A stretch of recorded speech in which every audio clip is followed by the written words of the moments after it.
Hello students, see the rest part of the chapter My Struggle for an Education. Finally the great day came. अंततः वो महान दिन आ गया and I started for Hampton और मैंने हैम्पटन के लिए अपनी यात्रा प्रारंभ कर दी।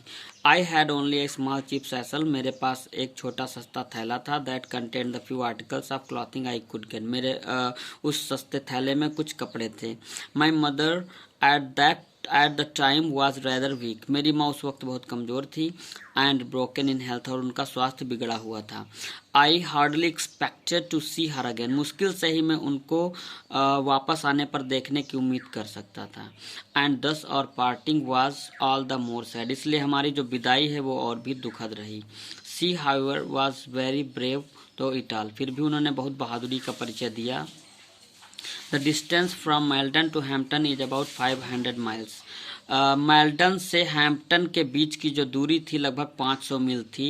बाय वॉकिंग, पैदल चल कर, begging rides both in wagons and in the cars, lift मांग करके, रिक्शों और कारों में लिफ्ट मांग करके।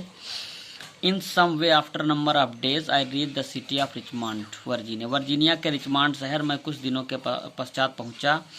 अबाउट 82 माइल्स फ्रॉम हैम्पटन, जो कि जहाँ से हैम्पटन लगभग 82 मील दूर था। व्हेन आई रीच देयर, मैं जब वहाँ पर पहुँचा, टायर्ड, हंग्री एंड डर्टी, थका, भूखा और गंदा था। It was late in the night, देर रात हो गई थी।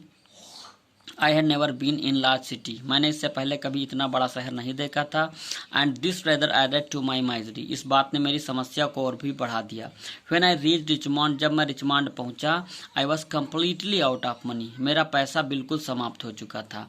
I had not a single acquaintance in the place, वहाँ पर मेरा कोई जानने वाला भी नहीं था। And being unused to city ways, और मेरे लिए सारी गलियाँ अपरिचित थी। I did not know where to go, मैं नहीं जानता था मुझे कहाँ जाना है। I asked at several places for lodging, मैंने बहुत सी जगहों पर ठहरने के लिए पूछा। But they all wanted money, लेकिन वे सब पैसा चाहते थे। And that was what I did not have, और वही था जो मेरे पास नहीं था। Knowing nothing else better to do, कुछ और बेहतर ना जान करके, आई वॉक द स्ट्रीट, मैंने गलियों में टहलना जारी रखा। I must have walk the street till after midnight, आधी रात के बाद तक लगभग मैं टहलता रहा। At last I became so exhausted, उसके पश्चात मैं इतना ज़्यादा थक गया that I could walk no longer, मुझसे और आगे नहीं चला जा रहा था। आई वॉज टायर्ड, मैं थका था। आई वॉज हंग्री, मैं भूखा था। आई वॉज एवरीथिंग, मैं सब कुछ था। बट डिस्करेज्ड, लेकिन हतोत्साहित नहीं था।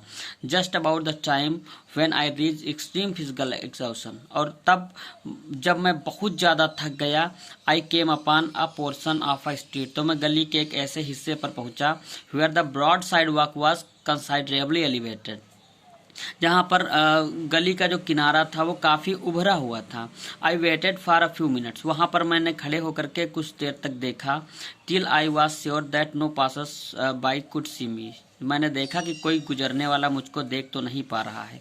And then crept under the sidewalk, तब मैं उतरकर रोड के किनारे गया। And lay for the night on the ground, और वही ग्राउंड पर लेटकर मैंने रात बिताई। With my satchel of clothing for a pillow, मैंने अपने थैले को तकिए के रूप में सर के नीचे रख लिया। Nearly all night I could hear the tramp of feet over my head, लगभग सारी रात मुझको अपने सर के ऊपर पदचाप सुनाई देती रही, अर्थात गुजरते हुए लोगों के पैरों की आवाज़ रात भर मुझको सुनाई देती रही।